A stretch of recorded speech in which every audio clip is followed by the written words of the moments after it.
architecture students. Recording in progress. Really excited to have you all here today, and I am really excited to continue to our relationship between AIS and our local AIA components. I think this mentorship program was really successful last year, and I'm really excited to see the results of this year's program and the relationships it brings between students and professionals. So just want to also thank, besides the professionals on this call, thank you to the students for investing in your future and really investing in this relationship between this generation and past generations before us that know all of the stuff that they need to share to us. So thank you all. And I hope if you're not yet an AIAS member, you sign up today. So yes, thank you all for coming today, and I look forward to talking with you. Thank you, Shannon. And I would be remiss if I didn't introduce a couple of very important staff members who are with us today. And so one of them is Kathy Gusky of our team here at AIA Virginia. And Kathy, if you could wave to the audience. And Kathy has been so instrumental in making the pairings in particular between our mentors and our emerging professionals. And then we have the lovely and talented Ashley Ash, the executive director of AIS National. So Ashley, if you guys wave to the audience, that would be great. Yeah. And as we move into the next portion of today, you know, the agenda was sent out in advance, and we want to make sure that this is a two-way conversation today. As we move through things, we'll share the purpose and take a look ahead of the schedule as we move through the program. And then we'd like to hear from both groups, both demographics, the mentors and the emerging professionals, on why are you here today? Why did you sign up? And maybe talk a little bit about, you know, what do you hope to get out of this as we start to shape and define what success looks like for the group. We'll talk a little about next steps, so what happens between here and perhaps our next meeting, and then save about 10 minutes for just some open Q&A and ask any questions you may have until we meet again in November to get you off on the right track. So as we think about the purpose, we started this last year really in the depths of the pandemic. We heard just a loud outcry that our young men and women were graduating, and they literally had nowhere to turn back in April or May, I should say, of 2020. Firms weren't hiring. Sometimes firms were laying off. They were doing the complete opposite, or taking furloughs. But we did not want to lose that next generation of these emerging professionals. And so this is why we cobbled this program together very quickly and just experienced a great deal of success, to the point that even though the pandemic is still around, but it's not as intense as it was last year, we still want to do this for several reasons. One is welcome each and every one of these young professionals into the profession. And hopefully that you wouldn't be a passive participant. Did you get on? An active participant within our profession. Do you need me to send it to you? Okay, thank you. Secondly, just assuming that these pairings work and there's a chemistry that's formed, we hope that these relationships become long-term. This program is finite, right? We're going to end in April, but if there's chemistry formed, we hope that these relationships will continue in perpetuity, right? That eventually when you land your first big job, that your mentor is one of the first people you call, right? And let them know and celebrate together. The third thing, and one of my favorite things, is good people know good people, right? And so I think what you'll find as you get older and as you navigate the profession, you may need a job. And if your mentor is not the one that hires you, if they know you and they really like you, they'll put you on to other good people that may be looking to hire, right? And so I encourage you to use this as an opportunity to expand your network. And while we do this, mentoring is two ways, right? And so our mentors are going to be learning from you. As emerging professionals, you'll be learning from your mentors. And so I call it mentoring up and down. I think that's one of the beautiful things about what we'll be doing. And then lastly, this is me being selfish, right? I'm in Virginia and I want to keep all the great talent that we have in Virginia. I'm not terribly interested in being the farm team for Washington and Chicago and New York and LA. I want our communities in Virginia to experience the benefits of having each and every one of these bright individuals on this call be a part of it. I think as architects, we have so much to offer, and I want to keep them all here. So that's the fourth and final reason we've launched this program.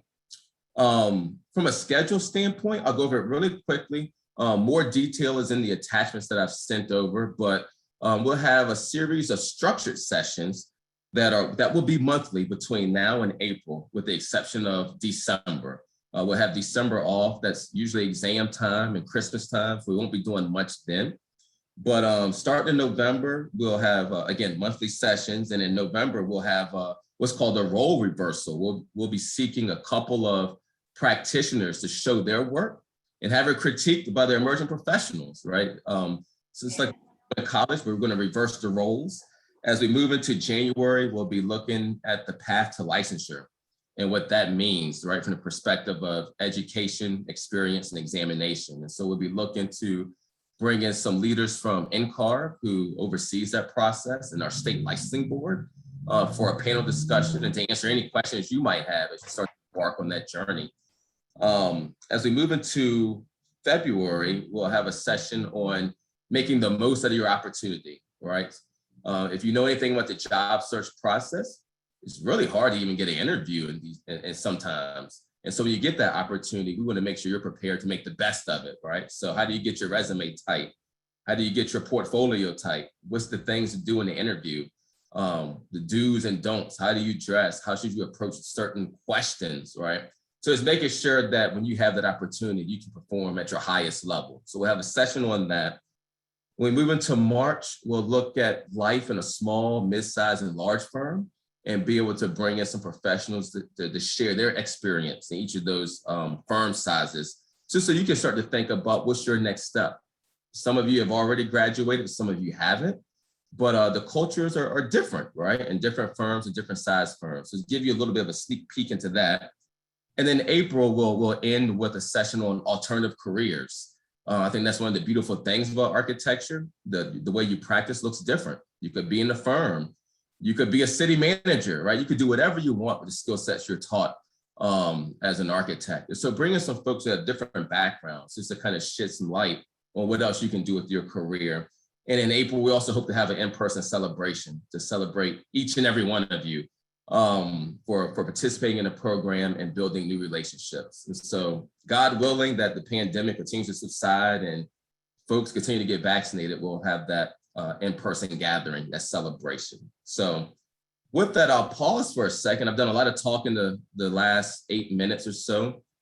Any questions on what we've covered thus far? And you guys take yourself off of mute as I scroll. I might not see your hand raised if you have a question. Hey, Corey, it's Erin. Hi, Erin. Hi, how are you?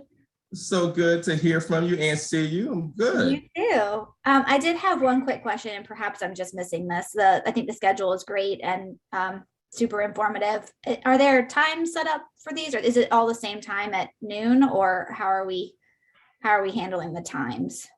Yeah, that's a great question. So we're going to do them all at noon, with the exception of session 6, that last one with the in-person celebration. We need to figure that one out a little bit. But I always send the calendar invitations after this meeting just to get it blocked out on everyone's calendar. But we've identified certain Fridays in each month that move around slightly. So it won't always be the second or third Friday, but we're going to get that on your calendar right after this session. Perfect. Thank you so much. Oh, you bet. Any other questions? Okay. Well, hearing none, I will go into the next portion, which is why are you here? Why'd you sign up? And I'd love to hear from some of the emerging professionals first, and which would shed a little bit of light to your mentors on, what should we aim at covering? How are we defining success? Which we'll talk about in more detail later, but this is start to set the stage for that. So why did you sign up? And just take yourself off of mute. And look, I've never been a professor, but I'm not afraid to put that hat on and start calling on people also. So we'll go ahead and wait a second. Why did you sign up?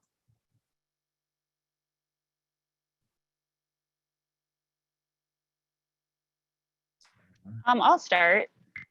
Thanks, Sarah. Thanks for making Hi.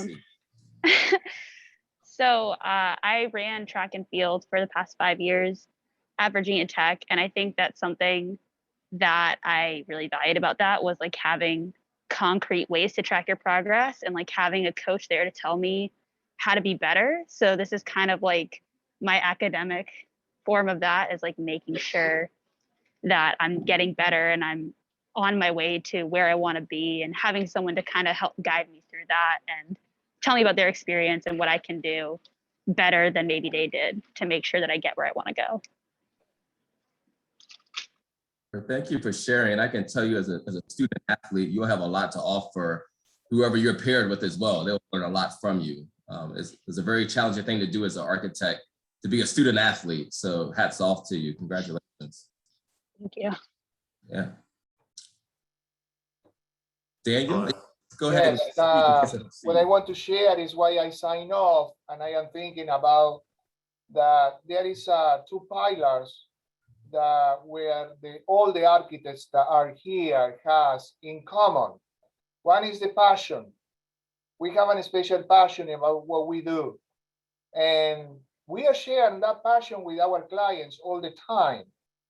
That passion is part of what the mix in the arts and the scientific part that we have in our profession. That is the first pillar.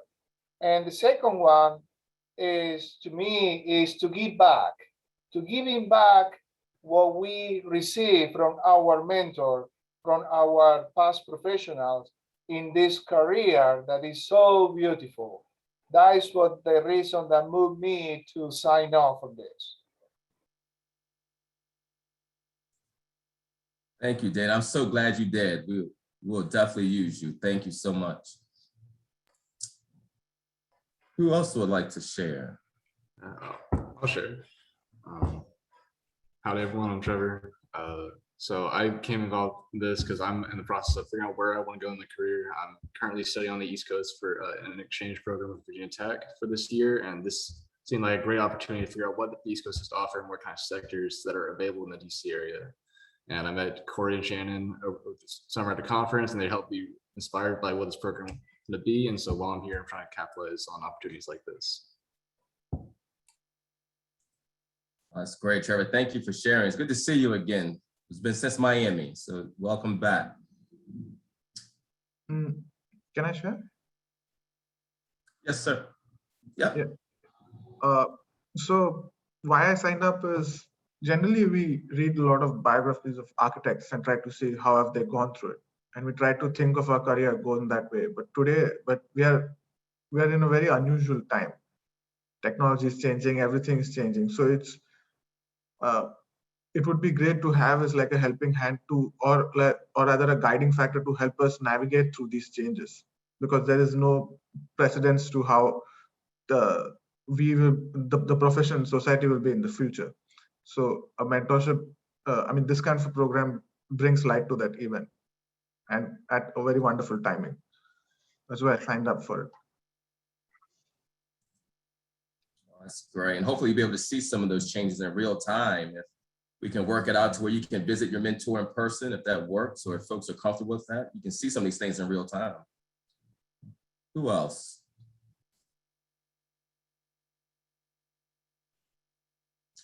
From the emerging professional side. I'll go and go, Corey. I'm waiting in an airport right now, so I may as well say something. So I signed up.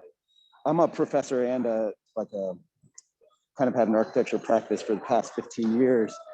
And in having a practice, I feel like you learn a lot. Like in architecture school, they don't teach you how to run a business, or, you learn that in the job. And so I've had to learn a lot of that. And when I talk to my students after teaching at various universities, I think I have some insight in how, the different paths that a student can take. All students are different. So I try to talk to my students about this. Some listen and some are just like, it's in one ear and out the other. But the thought that there are students that are actually signing up for this who have the eagerness just to know what the paths are, what certain details are about finding a job, applying to grad school, like how to begin to as Sam Mockbee would say, be the architect of your own education. I don't know, I saw it as an opportunity just to help someone who wants to listen. So that's why I signed up. Thanks, Nick. You're going to be great. Thank you. I see we have some. Can I share? Yep. Yeah. So as I'm an inter-exchange student, I'm actually looking forward for the career opportunities. So this is a good platform where I can connect with architects, and then I'm actually from different countries, so I can learn about the cultures of architecture and the design development, which is so different over here. And I actually need a guide who can taking me, and I can explore more about the logistics in becoming an architect, which helps me. Thank you. Thank you. Let's take one more from the emerging professional side, and then I'll move to mentors thereafter. So who wants to be the last EP to go? Okay, I'll go. So I think I joined because it's a lot of during school, you're sort of tunnel vision for graduation, and not a lot of people think of after. So I think this might really help me figure out what I want to do after, and where I want to go and what field in.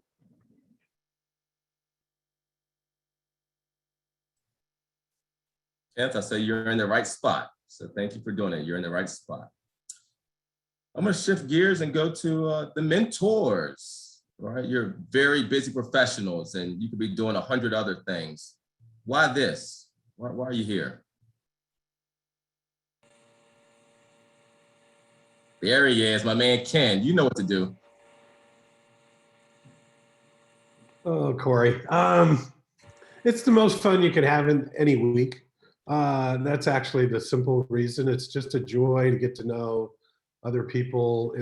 When I interact with young people in the firm, we're focused on a project, they're worried I'm evaluating them, which you do. When you're a design principal, you're evaluating ideas every day. This has got more freedom, and I think it helps me with the people I work with. It improves my interaction. So, but actually it's just flat out fun and interesting. So. And Ken, welcome back. You were part of season 1, and I know you also mentor dozens of young folks every single day. So thank you for being here. Well, I'm in 4 official mentoring programs: Ohio State's, this one, Clemson, and so for the amount of time, the impact is wonderful. And I'm glad to see my mentee here. She just spoke up a few minutes ago, so I'm very excited to talk to her next week. We've already set up a time. All right, you guys are trailblazers. Love it. Carol, would you like to go? I see you're off the mute. Would you like to go? Yeah, sure, Corey, thanks. I am doing it because I love being an architect, and I want to make sure that the profession is in good hands. And so for me, nobody, how do you know what something is until you get on the inside? Well, a lot of us have been on the inside for a long time. So we can answer the questions you have, the questions you haven't even really thought of. We can ask you questions that sort of provoke your thought and help you figure out what path is best for you as you develop as a professional. Tremendous, thank you. And just for the emerging professionals, I know you don't know many of these seasoned professionals that are speaking, including myself. You probably don't know me, but I just want to tell you that the first 2 people that have spoken, and many more that will come, these are very successful individuals. You're talking to CEOs and presidents and global design heads. And so I just don't want you to take it for granted. These are some very, very high profile architects who decided to raise their hand. And so you're all very lucky to be a part of this program. And so who else? I'll go. Andy, is that you or is that Steve? Steve, yeah. Steve, how you doing, man? Good. Yeah, I agree with both Ken and Carol, and I think it is if you really love the profession. Early on in my career, I got very discouraged I've worked at a couple of high-profile firms, and it would be best described as a death march in a sweatshop, and I really just couldn't believe how deplorable the profession and how they treated their youth. And I really, so at some point I knew I would leave. I would find a position, open my own office. or I would basically jump out a window and kill myself, one or the other. So I really couldn't believe how deplorable it was. And I think it's important too that, you know, as people go through school and start shopping around, you really have to shop for your employer. It's not that we're looking for you. You really have to make sure that this company is going to dedicate itself to you to help you in your career as an individual, make sure they understand the team, sort of the community, the architectural community, but then also the community that they work and live in. Because I think it's so vitally important, right? It is a really small global network. You'll begin, it's very small, you'll grow your network, but the building world, it's not really that large. So, and it is wonderful. I totally agree. I love doing what I do. And I think it really just to share that with others and help others kind of, you know, achieve their goals is really vital for the mentorship and mentee. Wonderfully stated, Steve. Thank you, sir. And thank you for being here. This is, Steve actually serves on the board of AIA Virginia and works at Jacobs, which is, how many folks, Steve? 30,000, 25,000? How many people do you have? We've got 55,000, but there's only about 1,200 architects. Yeah, but who's counting? 55,000. And Steve is a global design lead. So, I mean, this is the caliber of mentors you have here. So again, just take advantage of this. We have time for one more from the mentor side. I see Admo raised hand. All right, Admo, floor is yours. Hi, good afternoon, everybody. I joined this program because I got to give you a connection. I studied architecture in the UK, and moving over here, I didn't have any mentors, and it was more of a find your way yourself. And over the years, you know, being licensed and just understanding that the representation for women just only started getting better. It's still not good enough when we talk of minorities, but also coupling that with the last couple of years where we had COVID. COVID did expose a lot of socioeconomic inequities. And when you connect this, you see that there are a lot of people who are still not, you know, on the grid, so to speak, you know, whether infrastructure, Wi-Fi, whatever you call it, technology keeps increasing, but we don't have the infrastructure. But I think more importantly, me joining this is a pipeline for me being a professional between the students and the professional world to be able to connect them and help them and mentor them to be the future, if you will, because the challenges we face with climate and everything, we want to be able to have them ready to address those issues. So well said. I mean, it's really good to see you. It's been a couple of years, so welcome. Yeah. See you too. All right, well, thank you all for, I would say, maybe being vulnerable. Maybe that's the word, you know, to speak your mind and to share why you're being a part of this program, why you're investing in this and what you hope to get out of it. And so I think it's a perfect segue to turn over to Shannon, who will lead us to exercise or a conversation, I should say, in defining success and what that looks like. So Shannon? Absolutely. And thank you all again for signing up and also not leaving an awkward silence when Corey was asking for why did everybody sign up? You never know if that's going to happen here on Zoom. But I am going to share my screen. We're going to talk about defining success. And as students, many times, I'm a recent graduate myself. I just graduated here. Well, not here. I graduated from a school in Rhode Island back in May. And as someone who actively needs mentoring and all of that, I'm very much in the shoes of the students in this program. So I'm trying to come at this from a lens from them and also talking to many professionals. So defining success, I think there's four pillars we should talk about today. First is communication. And how do you have successful communication? I think the biggest thing I want to get across in this portion is that no pair is going to be the same. Every pair is going to have a different style of doing things. Every student is going to have different needs. Every mentor is going to have a different vision and previous experience. And I think that's what makes this program so rich, because everybody can have a different influence on this program. So for communication, though, I think Some of the things that have helped me with my mentoring in the past is setting up or just being clear about the difference between maybe formal and informal communication. I personally love to see my mentors as both professionals, but also as people. I think that's really, really important that we humanize ourselves in the professions. We don't just work 9 to 5 and then turn off like robots.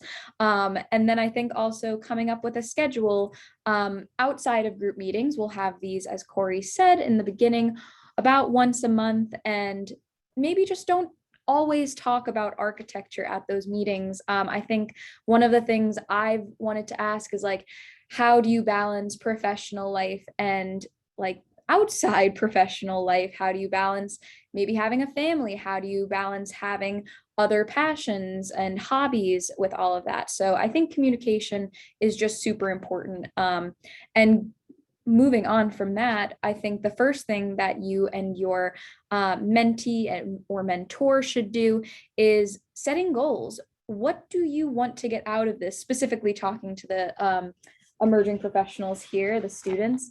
Do you want an internship by the end of this? Do you want to apply to grad school? Do you just want to be a bit less scared about what you're doing next? Do you want to understand networking? Do you want to be able to identify red flags when you're looking at job descriptions? Because there are quite a few when I looked on LinkedIn last week. Do you want to understand how to do advocacy work? I think that's super, super important. And I think it's also important for mentors to have goals as well. What do you want to impart? But mentors should get just as much out of this as they put in, but we'll get there. I have a whole separate section on that. For mentors, I think personally what has helped me is when my mentors are realistic about what they can provide, the amount that they can contribute, whether that's time or knowledge, because if students are looking for something very specific, I guess I really appreciate when a mentor admits like, I don't have that skill or that experience, but I do know someone that does. And I really appreciate it when mentors and professors in the past have been able to connect me with people that can really help me achieve my goals and dreams. So I think that's just really important, having that open and honest communication about what your goals are. However, yeah, just talk about what do you want to accomplish by the end of this, by April 30th, like what do you want? And then I think checking in periodically, besides having those chats that you schedule with your mentor or mentee, things change throughout the year. So, yeah, how do your goals change throughout the year? I personally, last year before I graduated, I was like, I am going to grad school. And then I hit November and I was like, I am not going to grad school yet. I am going to get some work professional experience. And so my goals changed and I needed to communicate that to some of my professors or mentors. And I think that's just really important because we are going to all change over this year, mentor and student here. By February, you may need something completely different than you started out by, and that's great. I think the worst thing that you could possibly do in this industry is become static, always be changing, always be moving. And I think just evolving yourself as a person is just the key to having success in this industry and in this mentorship program. So yeah, I think that's really, really important to keep in mind. And then lastly, I would say reciprocity. Personally, how can a mentor and the mentee, the student, get a meaningful experience out of both of this, out of both sides? Of course, there's a focus on giving experience and knowledge and all of your passion and thoughts from the mentor to the student. However, it is just important, I feel, for the mentor to get something out of this as well, whether that be inspiration, learning some new computer techniques, whether that's faith in the future of this profession that you just need to keep going through the world that it is today. I think there's so many possibilities of what mentors can get out of this process as well. And I think the biggest goal for me at the end of the day is for you as pairs to have respect and appreciation for each other, and hopefully relationships that help you mutually for your futures outlasting this year and this program in April. I hope everybody will stay in contact, and that's how I would really define success. But I think those are a few of my thoughts, and I would love, if we have time, to open it up if anybody else had thoughts on how they define success. Personally, that would be really great and fruitful to this conversation. As I said, every pair is going to take this in a totally different direction. So if anybody has thoughts on what they would define success as, I would love to hear it.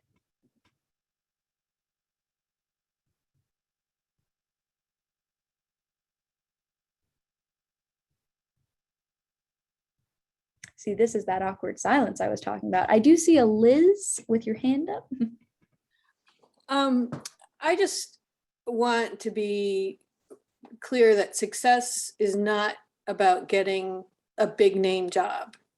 Success is about getting, I mean, if the goal is to find employment, success is finding a job where you connect to the people that are there and you feel valued and there's a shared system there, and you're not going into a situation like, oh, I can't remember what his name was, but that horrible, where you want to jump out a window.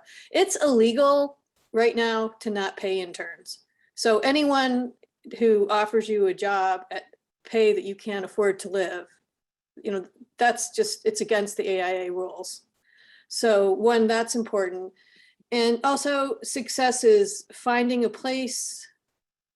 I think one would be finding a place where you want to live. It could be a big city, it could be a small town.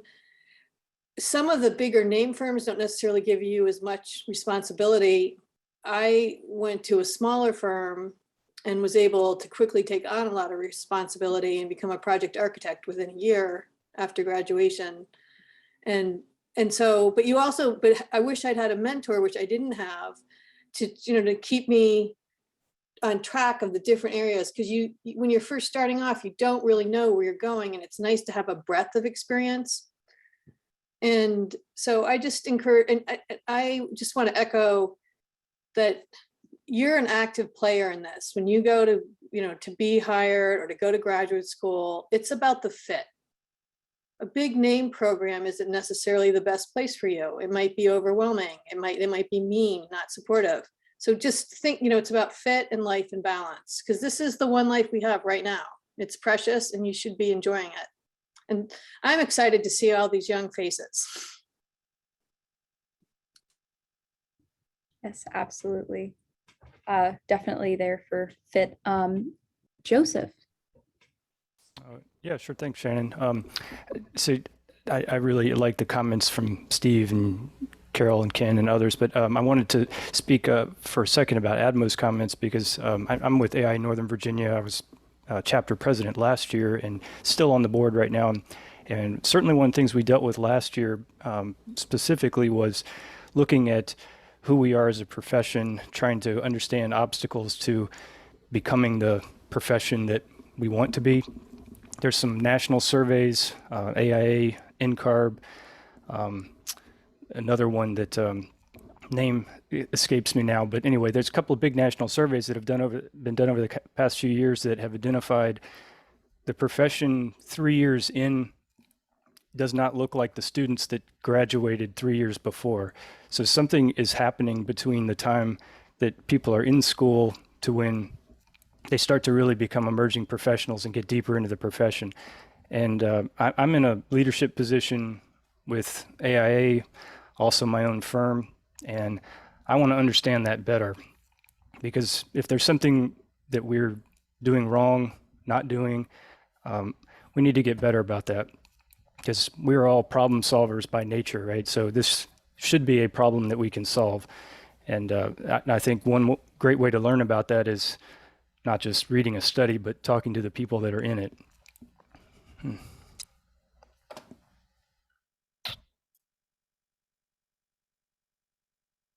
Oh, of course I'm muted. That's a really great point. Admo. Thank you. I just wanted to chime in on my perception and philosophy of what success is and where we are today, if we were to connect that.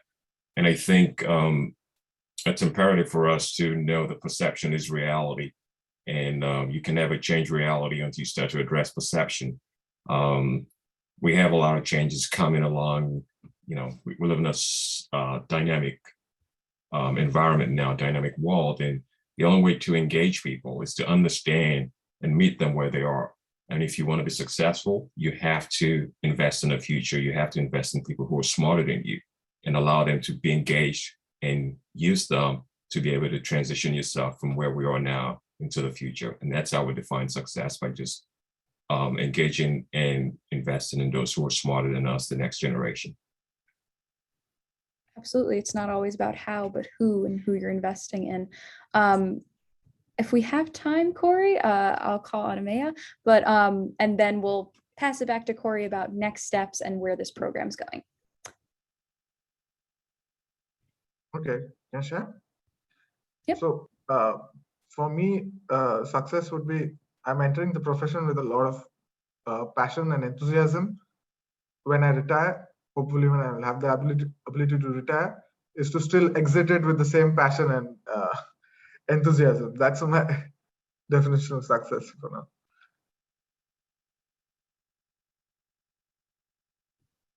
Absolutely.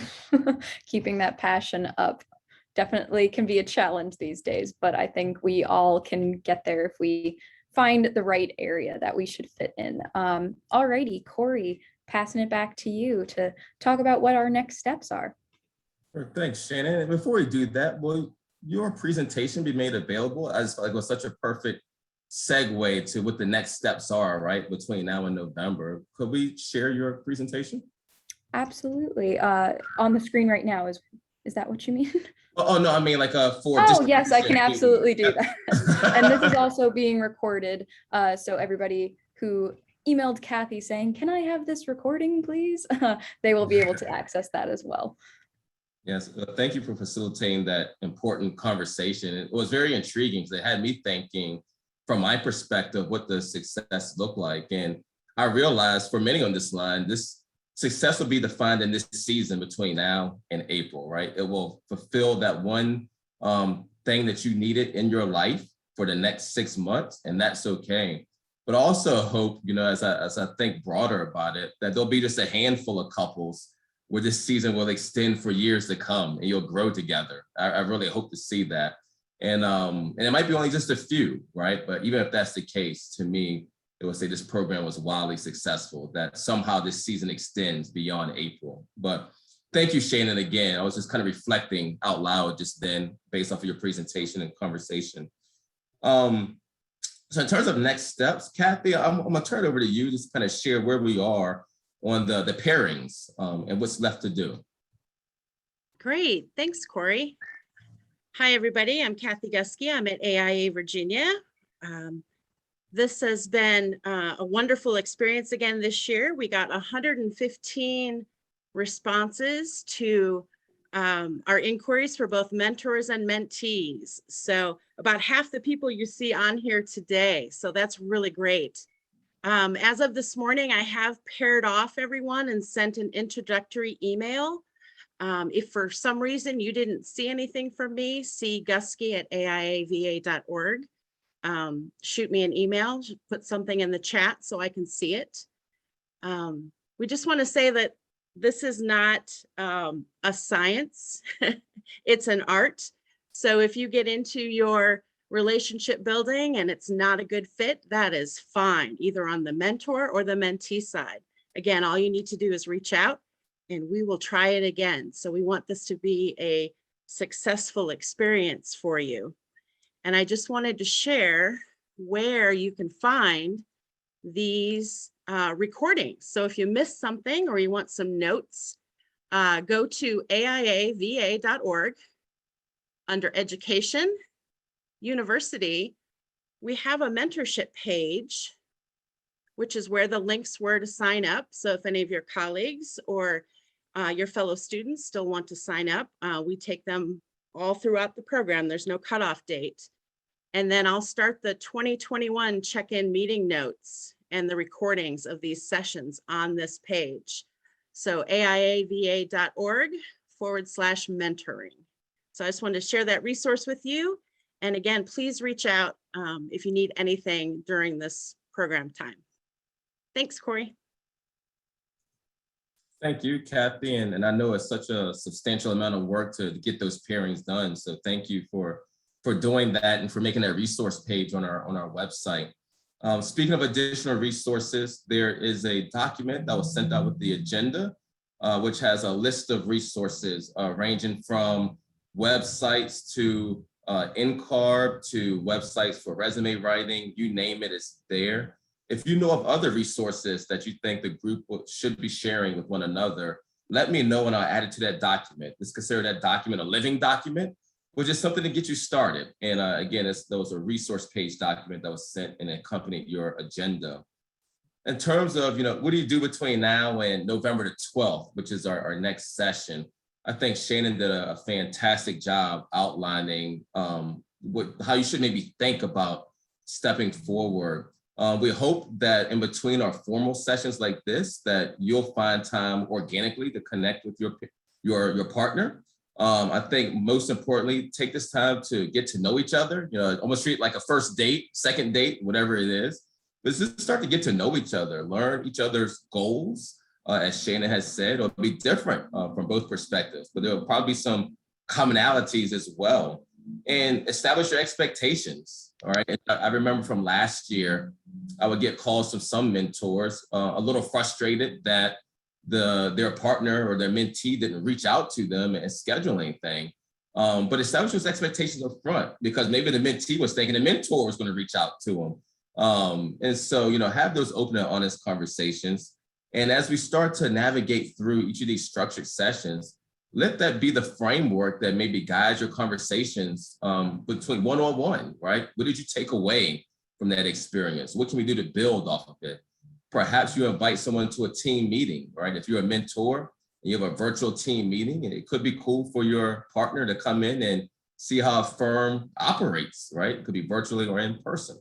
But those are some of the things that we hope you will just think about over the next several weeks. And we'll convene again, I guess, formally on November the 12th for the role reversal. And so for our mentors, if a couple of you are interested in pinning up your work virtually and let us have conversations about it, you just reach out to me via email, and you all have that. But we're looking for 2 to 3 practitioners who'd be willing to share their work and have a role reversal critique. I think that could be pretty neat. So with that, I see Becca has her hand up. How you doing, my friend? Go ahead.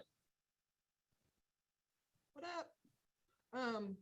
First of all, thank everyone for your service. I think this is great.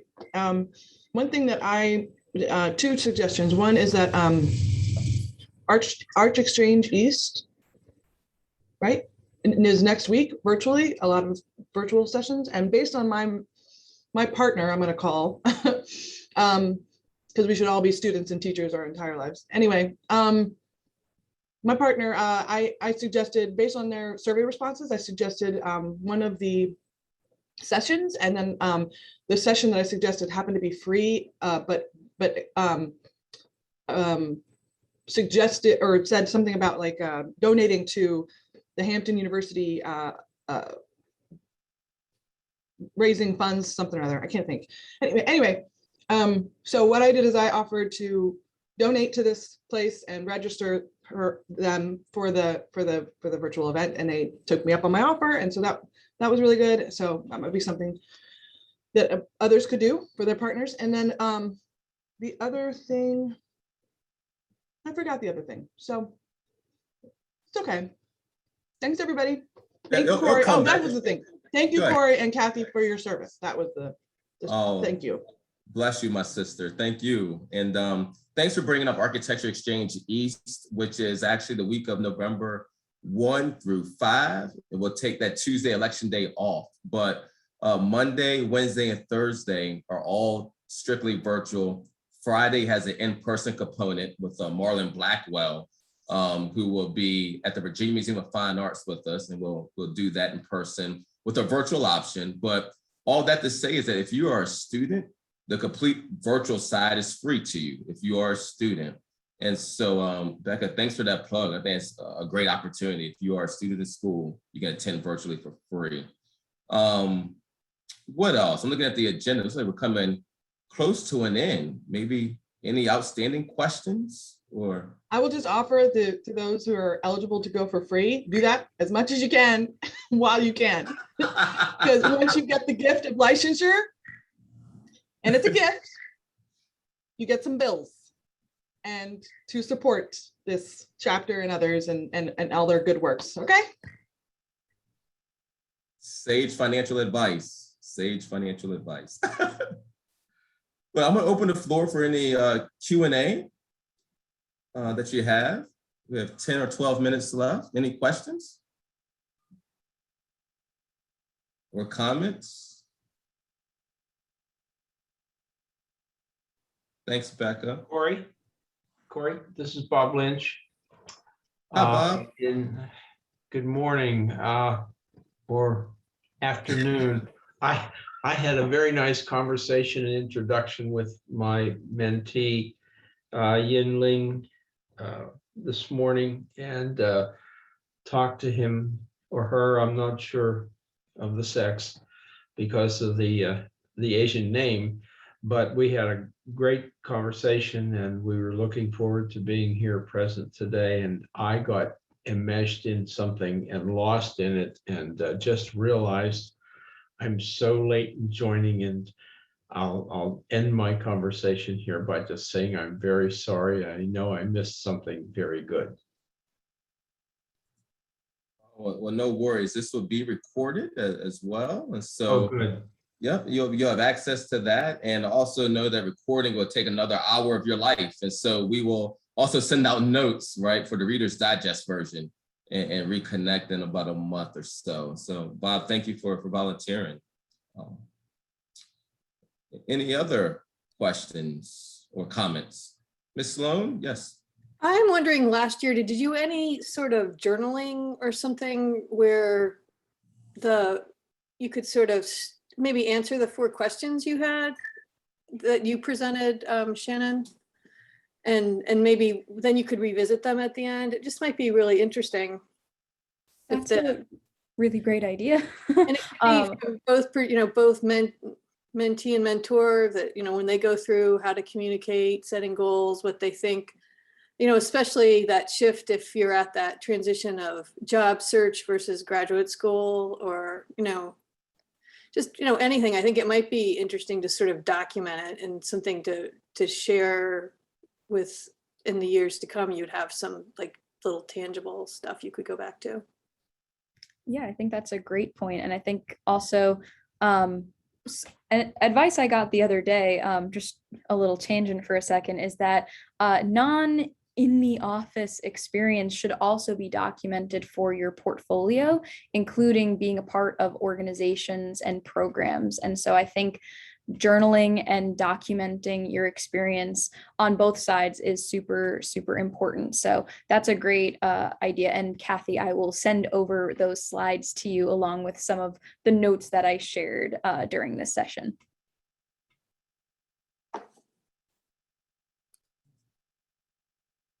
Thanks, Shannon. Ken, yes, I see you. Yeah, you helped with this one time last year, but for the mentors, even the mentees, this is a network of people that you should take advantage of. So there's been a lot of talk about the pairs, but there were a couple of times last year, my mentee asked some questions I just had no clue on. I've always either had my own firm or worked for very large firms.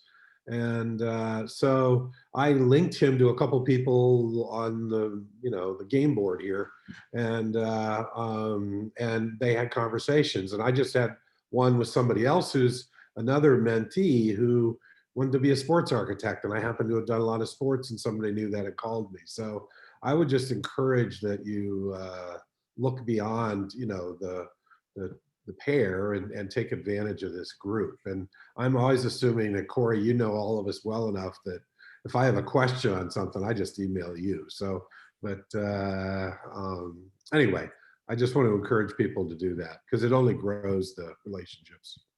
That's a great comment, Ken. This reminds me that I remember last year, there was a couple of pairs that did double dates virtually, which is an option also, which seemed to be pretty neat because if you don't, depending on your personality, it might be hard for you to open up with someone you don't know. And so having that double date or triple date dynamic may make things easier. With that being said, perhaps we could put a contact list on our website or on our webpage with just emails. Maybe we have to think through that a little bit, but have some kind of way where this group has each other's contact information and have that freedom to reach out to one another. So I mean, I think it would be nice if there was like a little picture, because if you don't, so many people and so many new names, but I remember faces more than once I see the face, then I remember what they were talking about. Maybe a little blurb about like, I would have sole proprietor, AIA volunteer, that kind of thing. So that they can, if someone is interested in small business, a very tiny business, or the bigger, the sports, like some of like what your key bullets are. Yeah, thank you, Liz. That's a great comment. And we have another comment from Carol, just in the chat. It says, if anyone's interested in well building design, she's happy to talk with you about it.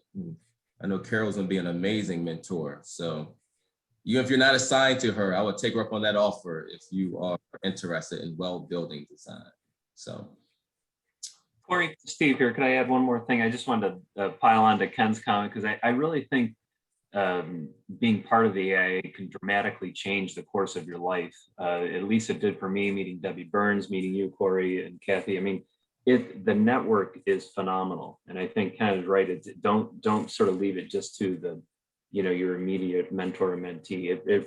It's phenomenal. I think the generosity of the AIA, the giving to help others is something quite phenomenal. It's a great comment, Steve. And to me, that is the power of the AIA. That's why I've been a member since 2004, right? It's the network that I feel like I can call someone in any state in the United States, and I know they'll pick up the phone for me. So it's amazing. And if the firm that you're going to get your job, if they're not participating or not part of the leadership on the AIA, you might want to think second about going to that firm, because it really it says a lot about the firm or the office that you will work with. That is great. And I promise I didn't pay Steve to say that. So thank you. What else? We got 5 minutes to spare. Any other questions or comments? Christina, did you wait or just adjusting? I was just adjusting. Yeah. Okay. All right. Thank you. No worries. Since nobody's speaking up, I might add another word here. And this concerns journaling.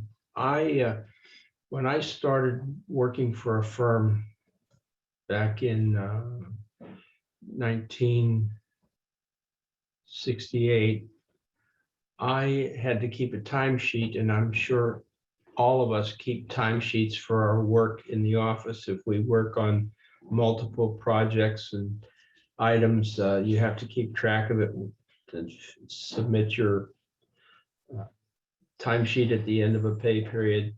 Well, mine evolved over many years to start including all of my activity. And that was suggested here a minute ago too, to show the breadth of your experience. And now I put all kinds of things. My timesheet has truly become a journal, and it's immensely useful, not only for keeping track of project work and billable time. I probably, when I send in a bill for my time, I've never been questioned on it, and if needs be, I could justify every hour or part of an hour that I've ever spent on a project and can tell you what I did on that. But it's useful in many ways for yourself. You look back on personal things. Oh, when did we have that family reunion, and what did I promise so-and-so that I would send her or him? But I think it's a discipline that I've really become quite comfortable with, and I found it very useful over all these years. So do look into keeping that journal on the breadth of your experience. Very great comments, Bob. I'm always so impressed by people like you, because I am. I was gonna say, I'm always impressed by people like Bob, because I just can't do that shit. So I'm just not that pulled together. So anyway, I just, but I see my colleagues are, but I just think that's very cool.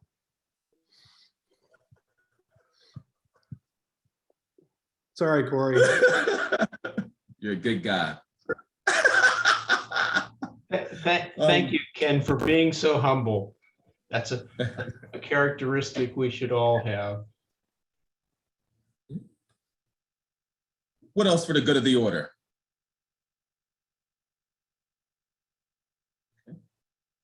All right. Well, Corey, look, I have a statement and a question. Okay. First, just to the emerging professionals, I also want to reiterate, as other people have said, just congratulations for using wisdom to even be a part of this group and a part of this call.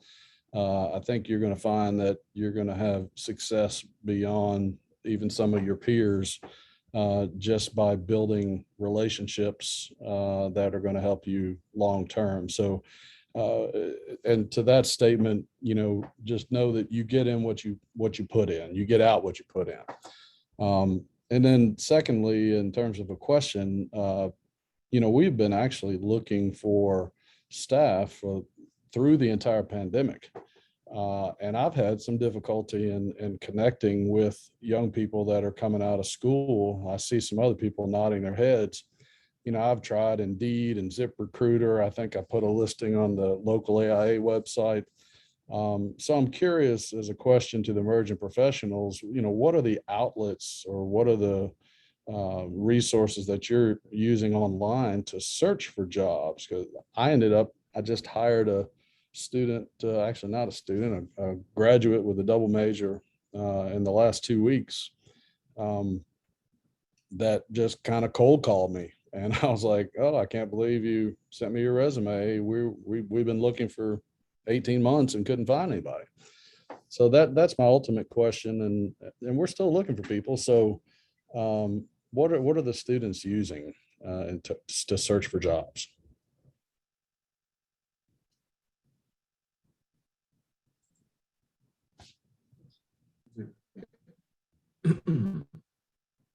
So Shannon said LinkedIn. Any other student want to weigh in?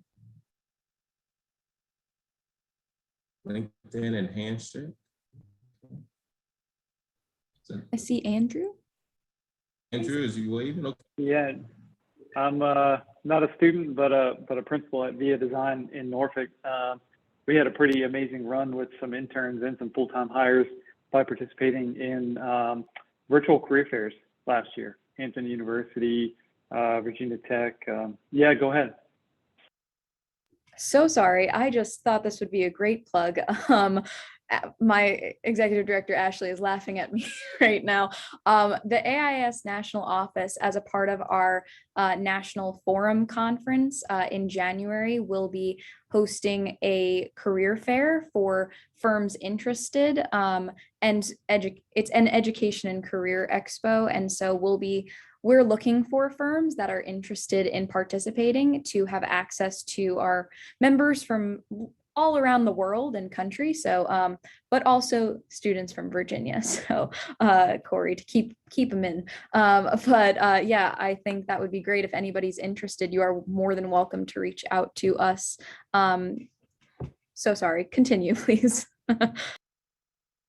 Nice plug. Corey, just a thought on my mind. One, thanks for putting this together for round two. I had a blast in round one. Definitely had a good connection with my mentee.